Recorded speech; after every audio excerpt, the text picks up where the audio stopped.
Well, hello everyone, and welcome to this special interview with 2.5 Gamers, a world-famous podcast for all the gaming growth experts and professionals. So I'm Roy Nam, CEO and founder of Airbridge, a leading mobile measurement partner, MMP, trusted by more than 400 mobile businesses worldwide. So today, I have this privilege of sitting down with these brilliant minds behind 2.5 Gamers, Matej, Jakob, and Felix. So hi everyone. Hello, thank you. Hello. So it's such a pleasure to have you here today. So maybe to kick off things, let's break the ice. So could each of you introduce yourself for the audience? Yeah, sure. I'm Felix Braberg. That means good mountain in Swedish.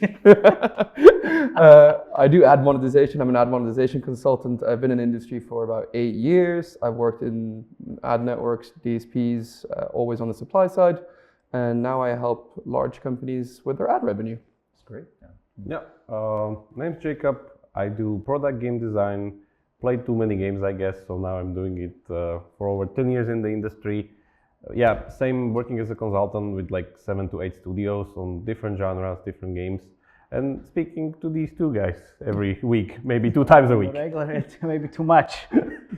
So my name is Matej. I'm the UA and creative consultant. I've been in the industry for 11 years, working in different companies. I have my own creative team as well, and we started this great podcast 3 years ago, and it's a lot of fun. I've helped 52 games, soft launch and global launched, and I love it. UA is amazing. Thank you very much for having us, Ray. Yeah, thanks for the great intro. You know, as a long fan of your podcast, I've been always curious about the origin of this name, 2.5 Gamers. Like, why did you guys name your podcast as 2.5 Gamers? Like, what made you name this podcast that way? You can give the first one and I'll give the second. Okay.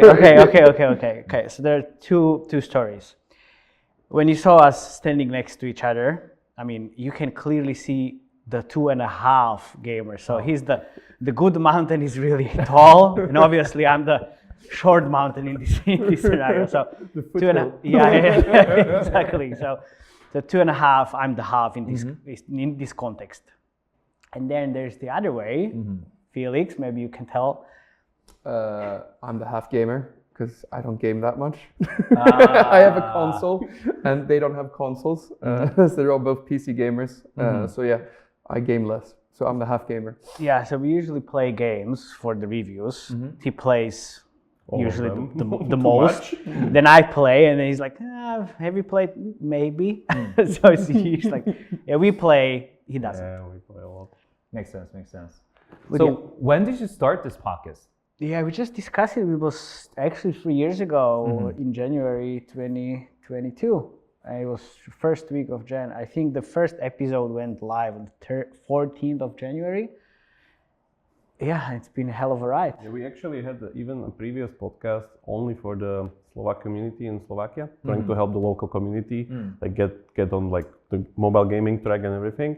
But at some point we kind of said like, let's switch to English because people know English in Slovakia, and like we kind of cornered the market there. So nothing really to do there. And we talk to each other anyway, like almost every week, and then it was like, okay, well, let's just record those conversations because it's quite useful. It should be useful for more people than us three. Yeah, the thing is that we would need to do these things anyway, like play those games, look at the news, look at the latest trends because we work there, like with the studios, with wherever we do, and we just kind of talk about it for everyone else to see. That's it. Got it.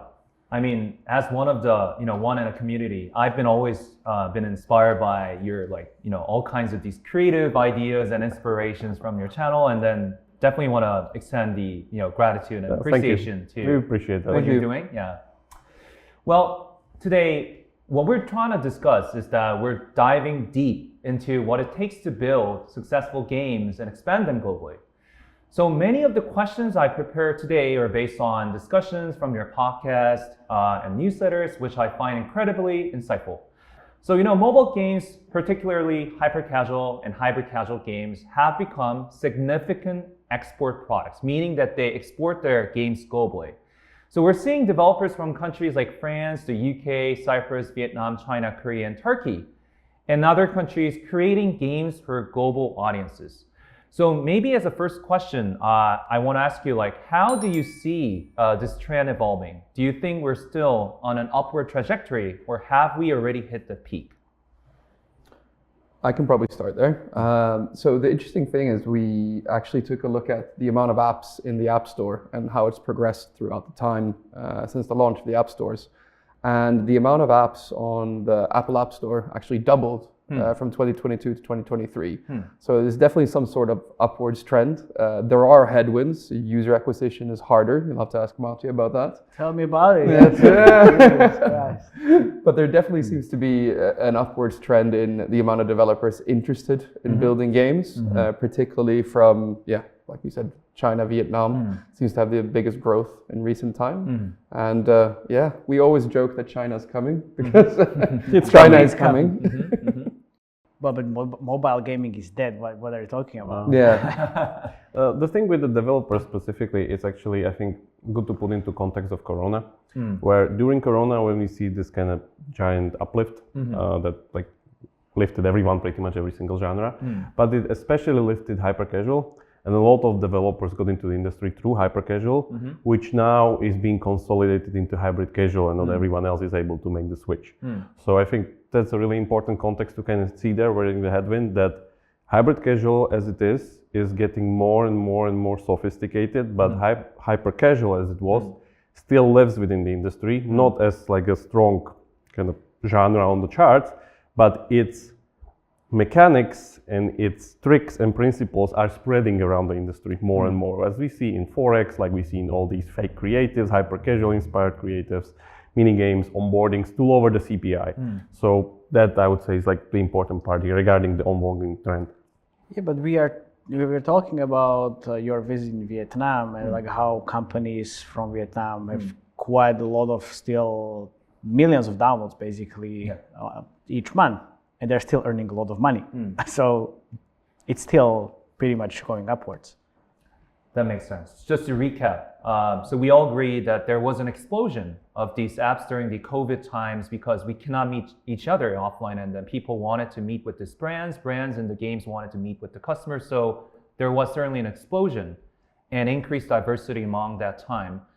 And the market that we knew doesn't exist as it was now, as it was before, but we're definitely seeing growing trends, still like this trend growing across the globe, and then especially from China, from Vietnam, and all of these countries really creating new styles of these games, new concepts of these games, and you think it's growing, right? Well, if I can just add one thing to that, like there's a lot of chatter that mobile game growth is slowing down. It's not as quick as it used to be. It's really big, right? So the rules of big numbers apply. But there's also one thing that a lot of people are not taking into account, that there is this huge dark pool of money that's not accounted for at all in these rankings, because more and more people are starting to use web shop to circumvent the App Store payments, right?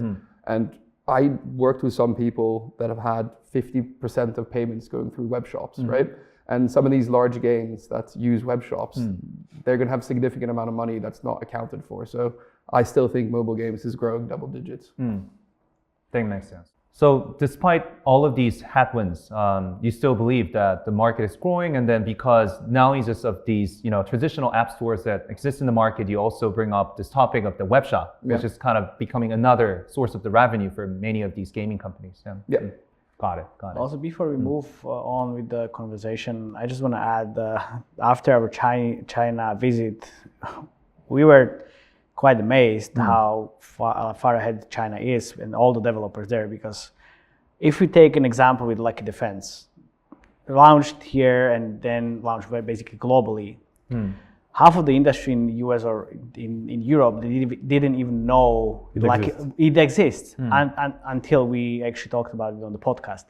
But then we came to China and it was already like 10 gaming companies working on the Lucky Defense clone or an iteration, already with the working prototype after 2 weeks that Lucky Defense launched.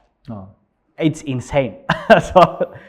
And until this point, I think there's like 1 or 2 companies in US or West that are kind of thinking about it, not even having a prototype. So that's how far ahead like China and Asia is. Definitely agree. Chinese developers and publishers are super fast. They always explore the new trends, and then if they catch the trend, they always jump in and they really do something about it in a fastest manner. Yeah. So while speaking of these countries like China and Vietnam, do you think there are other countries to attend to, like those rising countries in the scene of hyper-casual and hyper-casual gaming industry? Yeah. I think Vietnam was the biggest, at least from the trends that we saw before. Turkey is still on the rise. Turkey is on the rise. Turkey is still very on the rise, not only in hybrid casual, but also like casual. Like you could see, let's say, the latest hit from Peak, which is still got back on track with Match Factory. So but it's not hybrid casual. I know, but I'm saying like it's not only hybrid casual, not only, and also casual in Turkey. Okay, but if we're not talking about the hybrid casual, then I mean we are sitting in South Korea and you're doing some amazing stuff as well. Yeah, so hybrid come on. casual is pretty popular here. One thing we can agree on is the growth is not happening as much in Europe as it was 10 years ago. Yeah, it's shifting east. Well, I mean, the new innovation is definitely happening. All started from these European countries and the US. So still, there are a lot of strong gaming companies in Europe and the US, but you're seeing a lot of these new rising companies in China, Vietnam, Turkey, and so on, and South Korea as well. Yeah, because the work ethics and approach to work is different, and it's becoming 4-day working week. Which doesn't really make any sense if you really want to progress and move fast. It just doesn't make sense. And this is becoming a standard in Europe and in the US as well. So it's just becoming super slow. While here, it's the other way around. Yeah, the thing is also that in the West there are much more games that are kind of established and just like scaled up and working big, like stuff like, I don't know, Candy Crush, Playrix games, I don't know, Call of Duty and stuff like that. From East, we see much more diverse and new games coming in, like all the time new stuff. Not maybe it doesn't scale that far, but still it sometimes like breaks the shards completely. Like I don't know, let's say the new Pokemon game from DNA, like it's 300 million already. Insane. Makes sense. So it sounds like the speed is really becoming a key to success in this industry. So maybe before going into other questions, I want to ask you, like, since the industry is changing so fast, how do you think the gaming companies, what should they do to really stay ahead of this trend, ahead of this like fast changing industry? What should they do? One thing that's really obvious is you need to listen to the 2.5 Gamers. That's what I wanted to say. No brainer. I agree. Shameless plug. Exactly, shameless plug. And we also have a Korean channel at the moment, so you should definitely subscribe. No, but seriously, we are usually looking at trends in Sensor Tower and trying to find the new hidden gems that are launching, usually coming from East anyway, and then translate that to West. Like we were discussing this with Joinet Games in Shanghai, because all their games, Legend of Mushroom, is really hardcore. And you need to kind of streamline it for the West audience. Like that's they don't translate at all. Back to the speed questions, as you say. I think this is kind of very critical, especially this year, that it seems to be kind of mandatory that if you don't follow this kind of model of templatization, you just won't make it. Like the best example for this is always Hobby, where if you look at Hobby games, it's pretty much all done within their kind of internal template of roguelite action RPG metagame, which they kind of keep perfecting throughout the years from 2019, and they just switched the core gameplays. Now the last one being Capybara Go, but also other companies like, let's say, MiHoYo, for instance. If you take Genshin Impact, Honkai Star Rails, and Legend Zero, all the same metagame, just different core. And this is something that you just can't catch up with, because if you're working on your template and your metagame, and you have data from the users for, let's say, last 5 years, you know how it behaves, how the monetization works, everything is, you just change the core, change the visual, produce a completely new game, but in the end, it's just a perfected version of your previous game. There's also the cannibalization question, which I don't want to get into, but still, it's about having as much shots on the goal, not as like believing in one giant hit-driven game. Doesn't matter if, let's say, it's third, fourth, fifth game. What matters is the speed of the next game and how fast it takes you to develop it. Makes perfect sense. So it seems like now the cross-border insight exchange and inspirations that you get from each other is getting more important. And that's the reason why you should subscribe to 2.5 Gamers to get that insight on time ahead of others.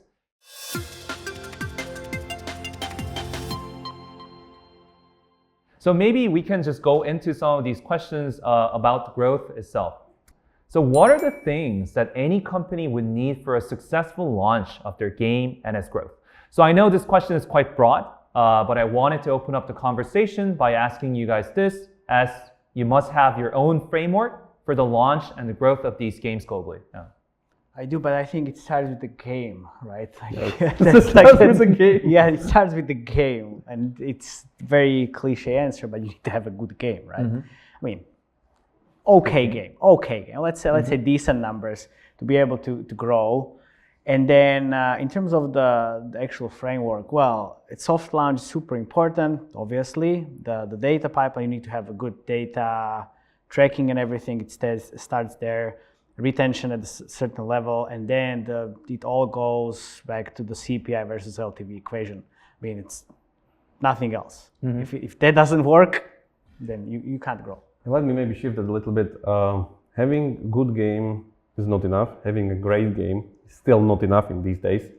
You actually need to have a great game, know your genre expertise, be iterative, not just purely cloning, having some kind of a, let's say, like, the product is exceptional, but it's still not enough, unfortunately. And because it's a UA play. Yeah, it's a UA play in these days. So even if you've done all of this, it still, unfortunately, isn't not enough, because you're competing in a very saturated market.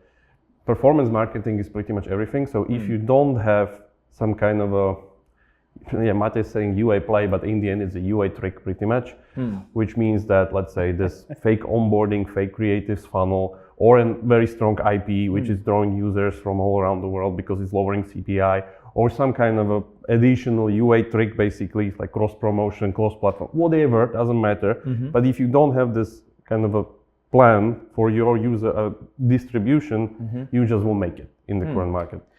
Still comes back to CPI versus LTV. Yeah. That's it. It's simple as that. Obviously, that CPI in that equation, it's all the UA stuff, different channels, creatives, and then of course like onboarding, like you said, borrowed from different genres.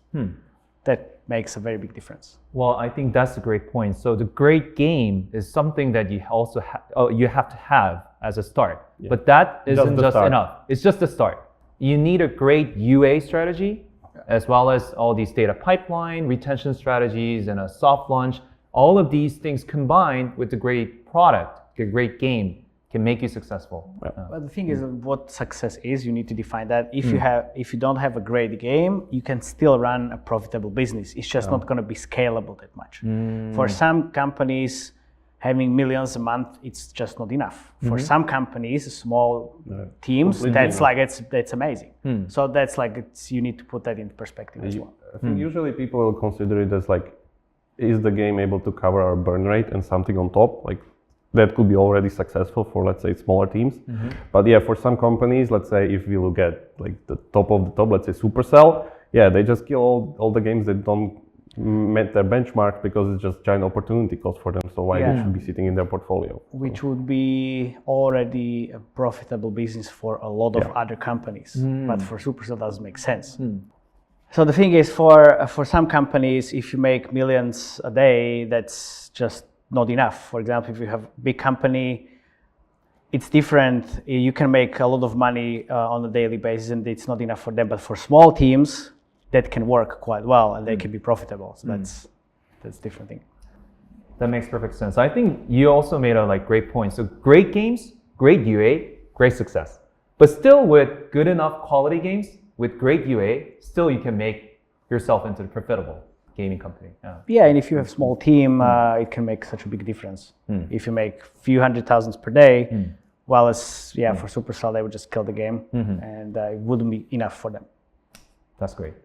So, well, since you have all mentioned the UA and marketing, let's talk first about this. Like lately, I've been hearing a lot about UA channel diversification, a term that you guys have been mentioning a lot in your episodes. So can you explain what UA channel diversification is and why is it so critical for gaming companies looking to scale globally? Yeah, can you explain 2 and 3rd best UA people on the if, So as a if you listen? person who's never run a UA campaign in my entire life, I can tell you that UA diversification is extremely important to reach all your users from different platforms because your users are in different places. Correct? You go on. Go on. Keep going. Maybe I can go on. Oh. It's just very important to kind of know what works for you and like test a lot of creatives, test a lot of stuff, different platforms and different rules, different kind of traffic setup, so on and so forth. So just being able to experiment and have as much kind of coverage as possible is just necessary. So the worst problem that we see, which we see on the podcast, is that if you don't have enough creative concepts for different platforms, you don't even try these different platforms. So it's just like more of a, And these guys are sitting with me every week, and they don't listen to me at all. So, I thought that sounded quite good. I mean, yes, but it doesn't really answer the question. I mean, it's just okay. All right, take it away then. So no, we'll give him gotcha later. UA diversification. So it comes back to the point that we made just before this question. You need to have multiple UA channels running at the same time because every channel has different inventory, yes, different creatives, yes, but also different LTV curves as well and different CPIs. And also in terms of the UA diversification, it doesn't need to be only about channels, but you can diversify the traffic and campaigns within the channel. For example, you have the hybrid game. You have ad monetization on the one hand, then you have in-app purchase monetization, so it's 50-50 split. You can run in-app purchase campaigns optimized for ROAS for in-app purchases. You can have ad ROAS campaigns at the same time, or you can run blended ROAS. Again, there's 3 different types. So, and 3 different types of campaigns, 3 different LTV curves as well, and CPI. So again, CPI versus LTV. Per channel. So you have hundreds of channels, so you can have so many different campaign types and diversify basically the UA portfolio. And it's really important because every channel has a ceiling, so you can spend, let's say, 100,000 per month on Facebook, but then you can spend another 100,000 on Google, Taplavin, Unity, TikTok. And suddenly, instead of 1 channel, which is 100,000, you have 5, which is 500,000 already, which is 5x basically, and it sounds pretty good. Which would be impossible if we would just have one. Just one channel. If we had this recording 10 years ago, I would say, yeah, well, just spend everything on Facebook and you're fine. It doesn't work like that anymore. Makes total sense. So what you're saying is that typically people actually have this perception in mind that, oh, like if I spend more, maybe the economy of scale will come and then the efficiency will get better as I spend, more so.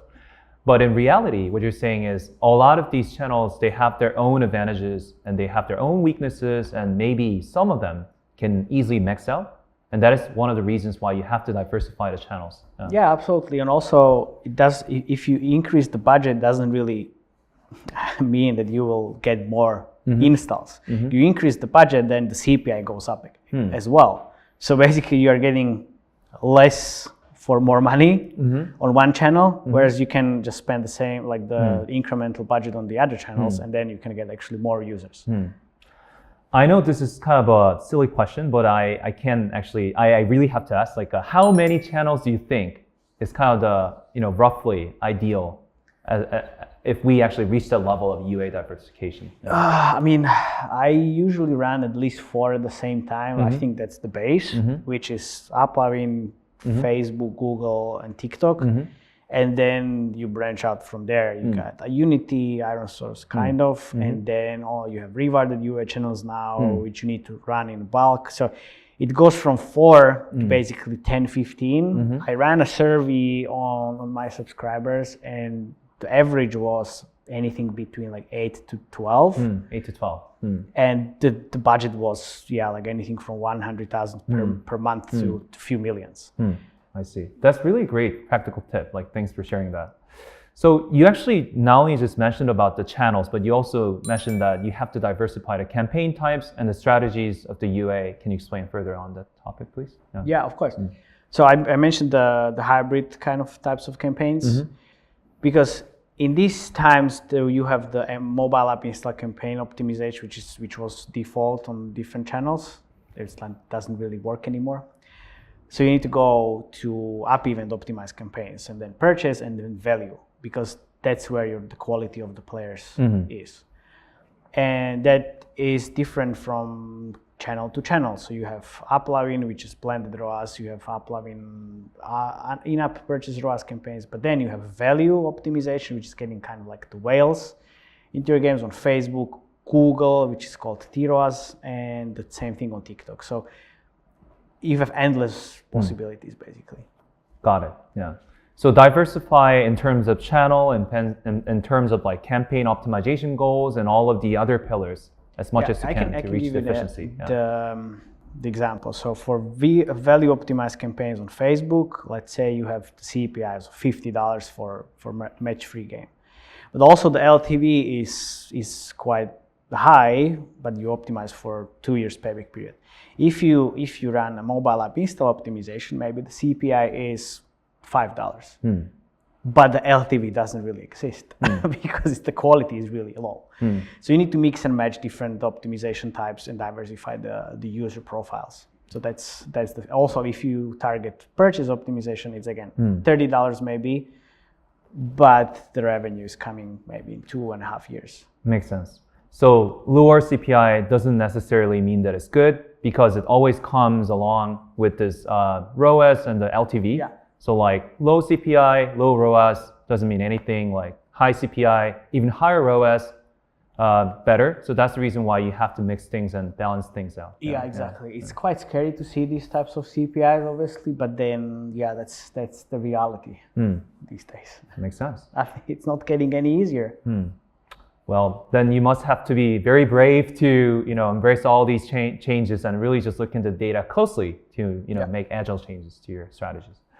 That's great. So how do you think this trend of UA diversification shaping modern UA strategies? Do you think this trend will evolve in the coming years? And just general advice to the people about the UA would be appreciated as well. I think I've been talking about the UA diversification for some time. It's not as long as I've known you. Yeah. It's not good. It's just changed a little bit because a couple of years ago, I usually said, if you hit 1 million a month on Facebook, then you diversify. Now you diversify immediately. You run multiple channels.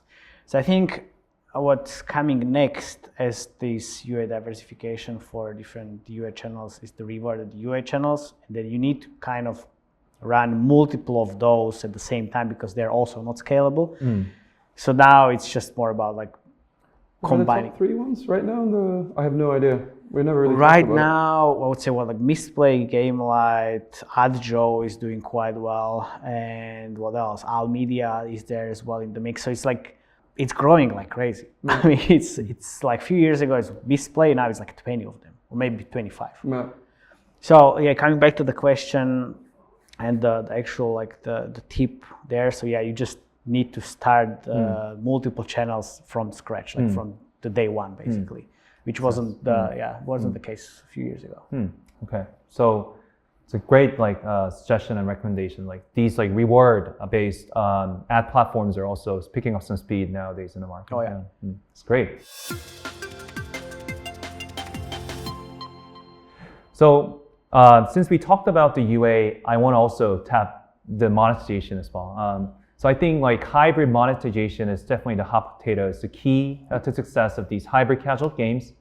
So what's the key to the success of hybrid monetization? What it actually means and why is it important? Why people think it is important? Yeah. Time to shine, Remo. And I can take it off after you. Yeah, okay, let me start here. So hybrid is, it's pretty much taking the best out of hyper casual because it has lower CPI, it has very approachable gameplay, big total addressable market, but in the end it unfolds into something like casual to mid-core progression, which on the other hand gives you the LTV to support big spend, big numbers, big economies. But first you need to have those economies, of course. The good point about this thing is that, of course, hybrid casual, and for instance, our internal definition of hybrid casual, because there's none of it in the market, and usually people everything is hybrid casual these days. We consider hybrid casual as a revenue profile. So it's not defined by some kind of genre, mechanic, or whatever. we consider it as a revenue profile where the game makes something around between 40 to 60% of the revenue by ads, and something like 0 to 40%, even can go to like 50-50, but it's very hard to hit, by IP revenue. So you combine those two, and then you have hybrid monetization, which means that the game needs now to have an economy, to have like enough spend depth. Like spend depth is a big problem that people still don't kind of work enough with. Sometimes, even when I work with studios, I tell them like, your game economy spend depth, which means like the amount of money people can spend in your economy is like $100. Like, there you go. And like, is it enough? Probably no. If you're expecting like, I don't know, $20, $30 CPIs. So you build an economy, you have your progression, and you slowly unfold the game. And this kind of a slow unfold is the key here, because at that point comes a lot of tricks that, let's say, this guy employs, which is ad monetization, because you need to be able to fully and efficiently utilize your funnel, whereas, let's say, at some point you put in interstitials, you put in rewarded videos, you put in banner ads and stuff like that, even when before in the start of the funnel there were none of this. So it's a like very delicate combination of these things. There are a few key players in the market that are really excelling at these. All the big hyper-casual publishers are switching into this and openly proclaiming that they're just moving into hybrid stuff like, I don't know, Voodoo, Say Games. Mob Control is the best month last month. It's like it's growing like crazy. Yeah, exactly. There are still studios that proclaim that they do everything. They still consider hyper-casual to be way to go, like Azure, for instance. All the, like we talk, like a lot of games from Vietnam are still like exceeding at like ad-driven only games with like very, very low IP monetization. But to have a game that you want to keep for longer times, and longer times I mean like 3-4 years life cycles, you really need to have that IP economy spent in the game. So we've analyzed close to 150 or 200 hybrid casual games, and I think the most important thing to remember, and the thing that's the tip of the spear, is user acquisition. Teams that have good user acquisition, that trickles down to how you do segmentation, to how you get users. Everything is about user acquisition. It's quickly becoming the most important thing to get right for these things. It's always the most important thing. It's always I mean, I hate to admit it, but it really is. Like, without that, you can't have ad monetization. Without that, you can't have cheap CPIs to get users. I talked about the hybrid monetization, but it's really important to have the hyper casual looks of the game to be able to get the lowest CPI as possible. That's important part of the hybrid casual, like borrowing that marketability from hyper casual. And then getting the spend depth from the casual or mid-core games, like that's the best scenario. Yeah, this combination is actually very, very hard, because a lot of times people rush it and they don't get that you need to have this kind of delicate unfolding, that when you first start up the game, it needs to literally feel like hyper casual. So one button control, easy to do, no mechanics, no nothing, like everything in the UI is just clean hidden, and then it slowly unfolds, and like one by one the mechanics get to, like, just, you know, go and play Survivor.io, Archer, you'll see it, or even Mob Control and all these other games. They slowly kind of increase the feature set, the attention budget, and then like slowly take you in, because it's all about just having as big total addressable market as possible, which lowers the CPI, and then in the end you kind of train the players to play a game that at the beginning they wouldn't even say that they would be playing. A lot of great insights. So maybe I should recap just a bit. So Jakub, you mentioned that unfolding the games slowly and delicately, and placing these monetization opportunities along this unfolding structure is the key to success in monetization. So it seems like you're telling us that the monetization is should be tightly integrated with the gameplay itself. And then Felix, you also mentioned that it all comes down from the UA eventually, and Matei as well. And the UA is definitely influencing how monetization should be done. And you actually interestingly mentioned about this keyword segmentation. Can you elaborate more on this topic? The idea of segmentation is that you have different experiences for different types of players. In ad monetization, that usually means that players who are more likely to spend on IAP should see less ads. What that used to look like before was you segmented it based on geographies, but now we're seeing more and more examples of more sophisticated studios actually segmenting and changing the gameplay experience for players based on what user acquisition campaign brought players. So what that looks like is that if we look at a game like Hexasort, if a IAP-driven campaign brings a user to that game, which monetizes 30% or no 70% with the IAPs, basically they don't see any interstitials, banners for the first 3 days, right? But then if a user is being brought in from a ad ROAS campaign, they see it after the first time user experience. They start seeing banners and interstitials. So they monetize on them quicker. Yeah. Well, I think that's where we should kick in as an attribution solution and really provide this, source of attribution to the publishers in a timely manner in real time so that you can segment based on that and monetize accordingly. Yeah, based on the campaign type. That's the key segmentation. It's very important. Like remember, and this is also being translated around not only hybrid casual but the whole industry. Like Felix, if you can tell, like how did you discover how Candy Crush has ads? Yeah, so when we did a deep dive on match 3, is basically to find that they had ads. I had to look at game players from Indonesia, and basically they have a different ad experience. And yeah, they see ads sooner. So yeah, I had to find players who were bad in Indonesia. Well, on YouTube. On YouTube. On YouTube, yeah, on YouTube. That's really a great tip. So segment the users based on geography, attribution result, and especially the campaign that they're coming from. Yeah. It's awesome. Yeah. Well, thanks for sharing this great tip. So, are there any other monetization related best practices or advice that you want to give out to the audience out there?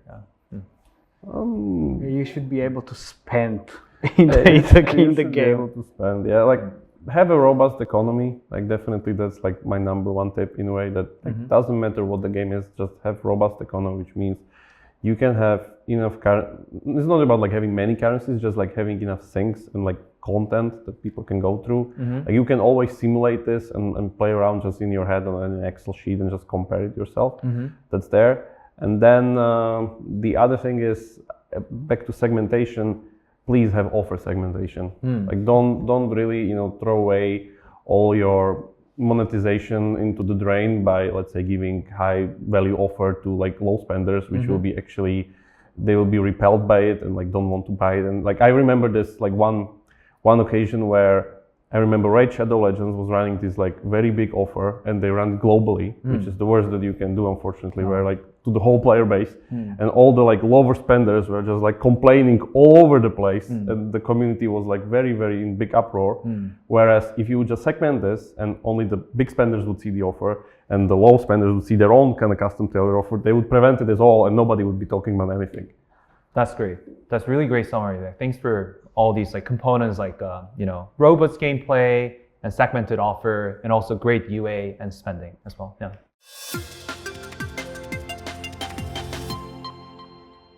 Sounds good. So we want to also tap into creatives. Playables, we all know that it's widely considered one of the most effective ad formats for hyper and hybrid casual games.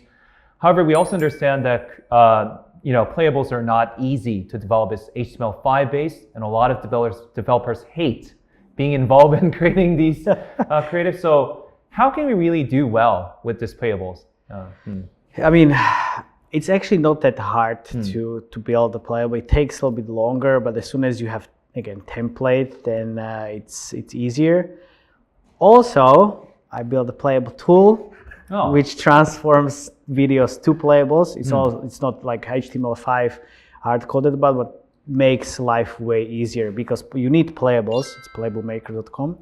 You need playables for all the SDK networks. If you run Facebook and Google, it doesn't matter, but AppLovin, you absolutely need it for all the Mintegral, Moloko as well. It's critical. So you need these playables to use it as a playable end card, because that drives up the conversion, and then you get more players, obviously. And it scales. I mean, it opens up different inventory.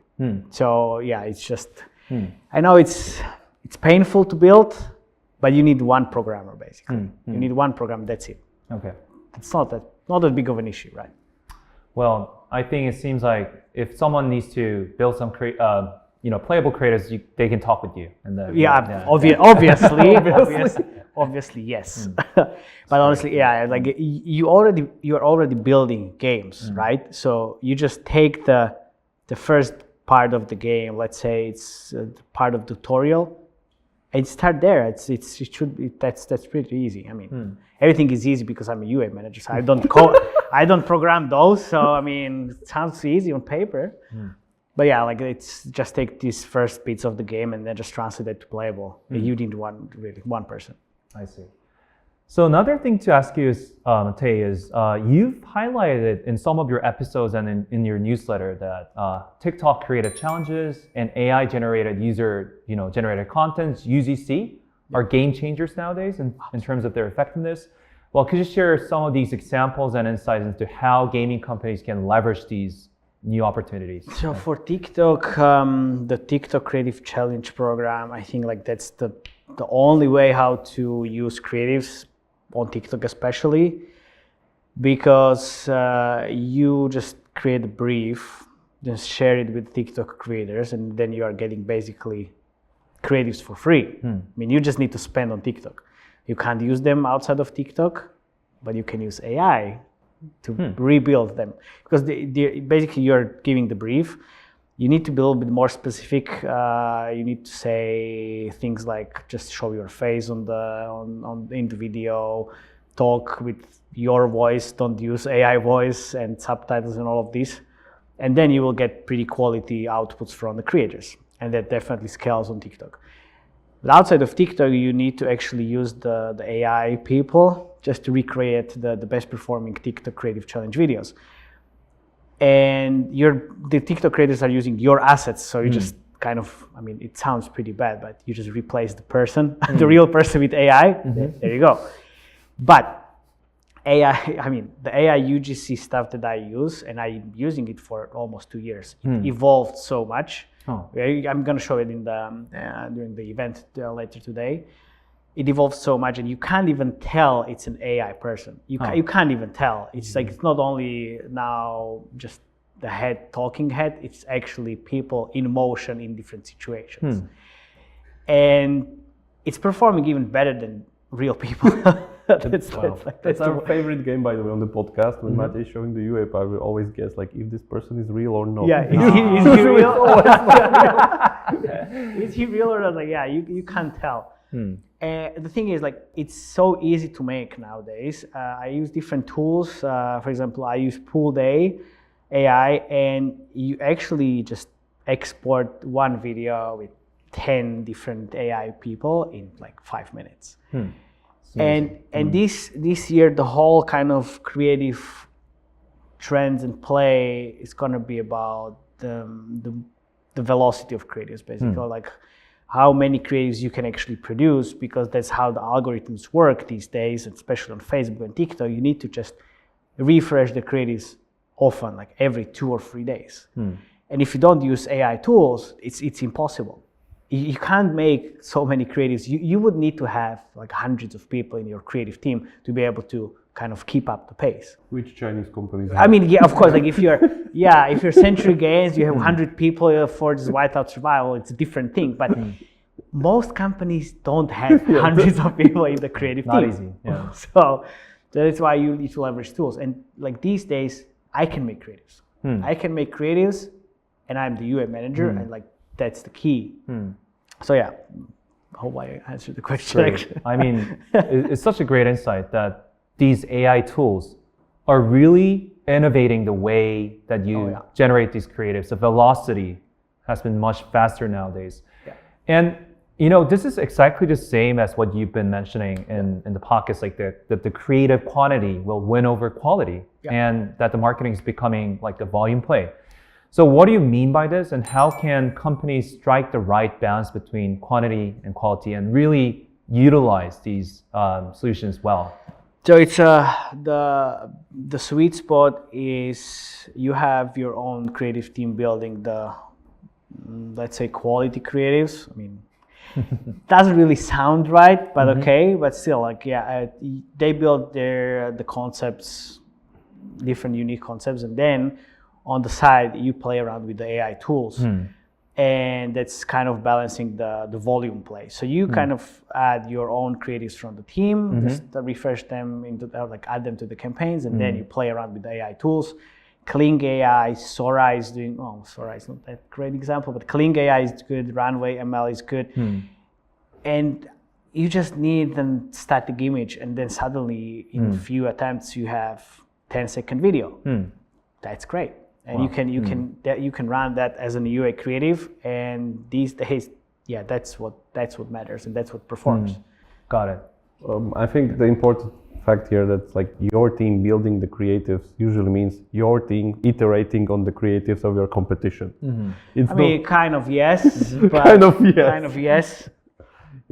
Because it's again, like, it's coming back to what we said before. The Chinese companies, they're so far ahead, and everybody's just getting, let's call, heavily inspired by the other games. I think there's a big thing in the app space, right? There is no app police. There are no laws. There's no black and white. There's no app police. Like, you can copy your competitors' creatives. I've seen examples where they just copy pasted it and then just stuck on their own watermark and then ran UA. Well, obviously inspirations and benchmarking. Exactly. Because I've started this creative investigation column on Friday on LinkedIn, where I just go exactly and try deep in this, and I try to pick different games and like who is actually getting inspired by who, and it's all like it's the same games all over again. It's what starts with Evony, then it comes to Royal Match in 2 weeks, and then after another 2 or 3 weeks it comes back. It comes to Fishdom. It's like like the inspiration is just from Forex. So from hyper casual or idle to Forex, from Forex to actual match 3, and then to other genres. This is how it works now. You don't want to reinvent the wheel. Exactly. If you see the creators performing, because you see them all over the place, so it has to be performing, you just adapt it, and that's it. Well, it seems like the part of velocity is definitely coming from getting inspired by others, and especially your competitors. Competitors, and then the other other part genres as well. Yes, and the part of the equation which is really important is the AI kind of evolution, because I've been playing with AI for years, with Midjourney being really good asset for Facebook in terms of the static images, but now that Midjourney static image is actually becoming a video, and that's a game changer. That's basically a game changer. So 2-dimension becoming like 3-dimensional videos, and all these like creatives, like simplistic creatives evolving into the better ones powered by AI tools. That's just amazing. Because now Dark War, which is a Forex game, uses all the AI-driven creatives, and it's static images becoming a video, and it's sequence of, let's say, 10 of these videos with a story-driven narrative and then AI voiceover. You can build this in an hour. Seriously, that's great. So Midjourney and some of the tools that you mentioned, like Kling AI and Runway AI, and all of these tools getting mixed into one set of combination, it really works well for nowadays. It's great. So I want to actually tap into one interesting topic that we already talked about, UA influencing the other components of growth. And you said that everything's just trickle downs from UA. And it seems like UA marketers' role is changing as well rapidly. Like, they used to do media execution and optimization, mostly that. But now they're going beyond their role, and then now they're really starting to influence the monetization, the gameplay, and everything about the soft launch and all that. So do you think this consolidation is happening in the industry? If so, why is it happening, and why do you think it's necessary? Because it's the UA.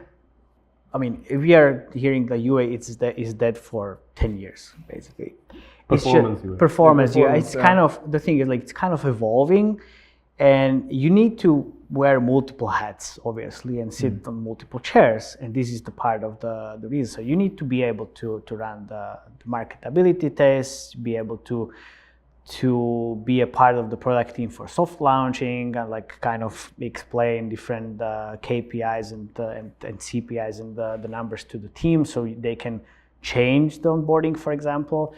Also, the same thing with creatives, and also comes back to the AI point, because now the UA manager kind of needs to be a motion designer, not the real motion designer, but still, all these things, it was a critical part of the UA for years. It's just UA managers are lazy.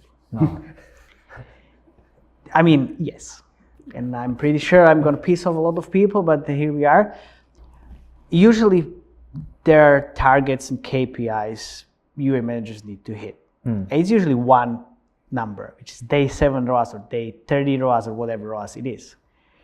They hit the goal and they don't care what happens afterwards. And it's like, yeah, well, I hit the goal, so I don't need to do anything else. But now, when the market is really competitive and hard, and the UA is really important, and becoming not only the media buying, but also all the rest, like that's the differentiation between the good manager, not good UA manager, and regular manager, let's say. Got it. Regular. Let's call it regular. Regular, yeah. It's okay. So maybe that's the reason why you three formed a team to really solve these things together, and then wearing multiple hats is now becoming a necessity for all the professionals of growth. Absolutely, yes. Yeah. Well, I mean, something that we observe in a market that is really interesting is the Agile Marketability testing. Well, I listened to one of your recent episodes where you discussed using mini games for testing rather than the full game. Could you elaborate more on this tactic and some of its advantages? Yeah, it was actually you that brought the great point of fun plus impact for fun using that one for soft launch sonar, because it was back in the days, like you just had a video, you ran a video, and then that basically was your hyper casual game. But it comes back to the point, you run the CPI test and you need to see the CPI, so you kind of need the game on the store. Something that's installed and people can play. Yeah, exactly. Because the marketability test before was all like CTR tests. But it really doesn't give you the real CPI. There are some multipliers that if you ran like Voodoo or any of these like big publishers, like they had the very big amount of data, so you can kind of see what CPI you are gonna get.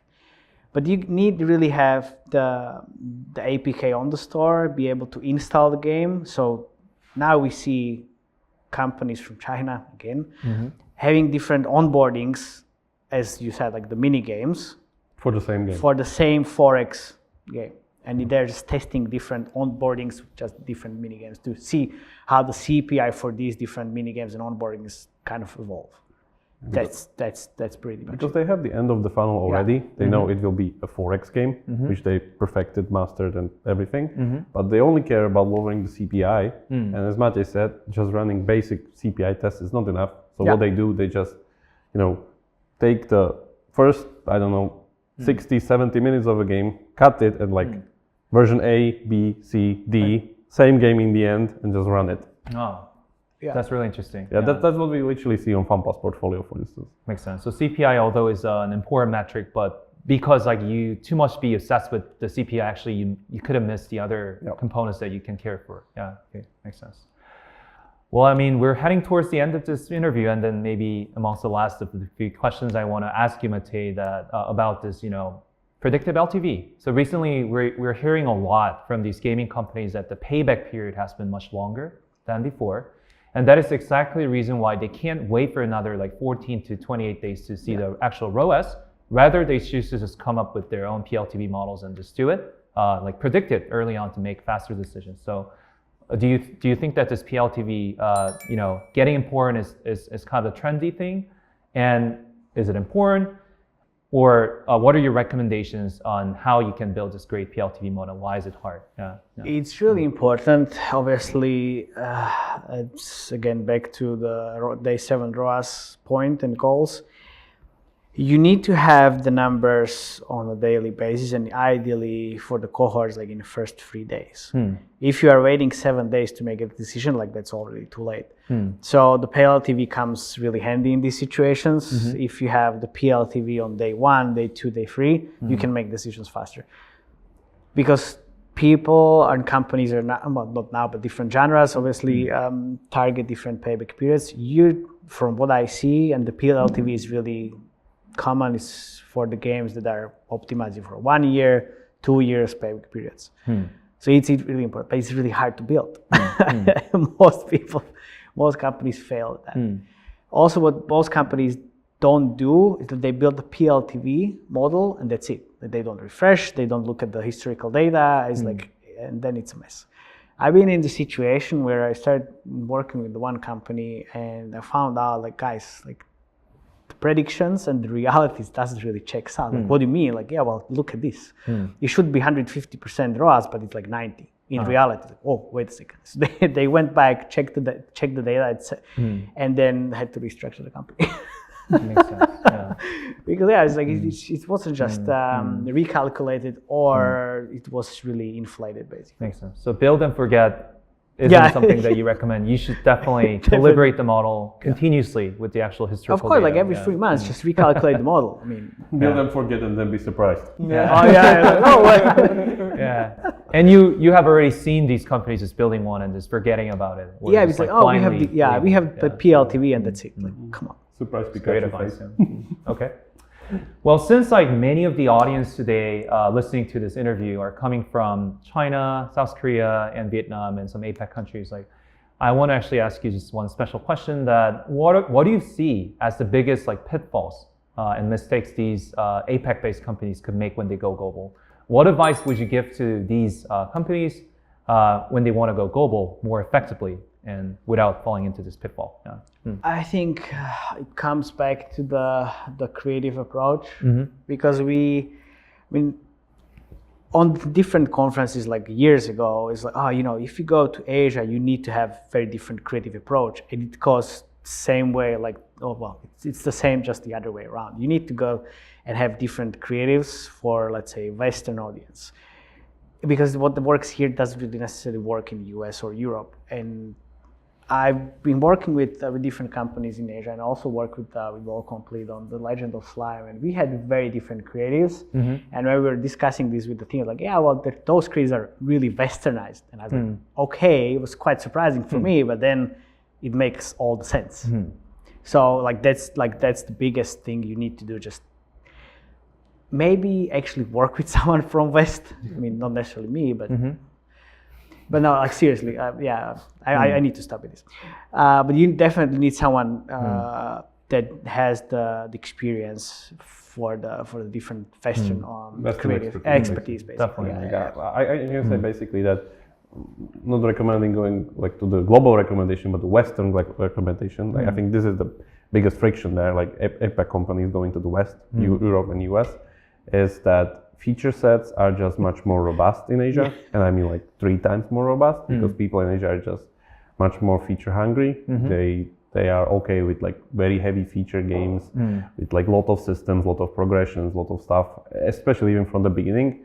Like Lucky Defense is like a great example of that. Like if you give it to the US or Europe user, it's basically lost. Yeah. So, and in Korea it's like super popular because people like it here, and it's like very, as I said, localized, adjusted to the audience. So whatever you do when you're trying to move your game to the West, make it more streamlined, make it more approachable, more easier. And we see this all the time. Like for instance, if we take, let's say, Rush Royale, the games from My Games, which is just basically this kind of process done from random dice. It's exactly that, just streamlined, not like Korean art is taken out into like streamlined, westernized art, much more approachable funnel, much slower mechanics build up. That's it. That's great advice from both of you. I mean, embracing the Western nuances in terms of your creative is such an important thing. And also, like, APAC-based games tend to be feature heavy, but still, like, you want to make it approachable and easier to play for the Western games. Yeah. I think that was a great point. So the most fun question: how can we work with you? How can we find you? Where can we find you? I already said like 10 plugs. But I think you can join our Slack channel for sure, and find us on LinkedIn. It's Matej Lančarić on LinkedIn, and I have my website, or you can subscribe to the Brutally Honest newsletter as well. Yeah, I think like really good point is to join the Slack channel, because it's kind of pretty big nowadays. Like more than 2,400 people now, or something like that. Yeah. We have people all over the world there. It's completely open to everyone, like not really making any kind of differences between anything. And people tend to even kind of get the questions themselves. So not that we answer questions there, of course, but you can get a lot of answers from the people that are having the same problem there. And we also put a lot of our content even beforehand. Like people like to know what we're going to cover. We just say that we're going to cover this game, that game, so on and so forth. It's like a very friendly, like welcoming community. We can add our emails into the show notes as well. Yeah, for sure. It's great. Yeah. So definitely you should sign up for the Slack channel with 2,400 industry professionals. Follow the channel, and of course, you can follow them respectively on the LinkedIn as well. Yes. So thank you, Matej, Jakob, and Felix for participating in this great discussions. I really hope that this is helpful for the audience who are listening to this interview.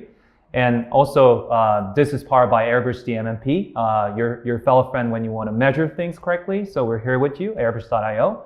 So thank you, everyone, for joining this session. So I want to close it right now. Thank you. Okay. Thank you very Thank much. Bye. Bye.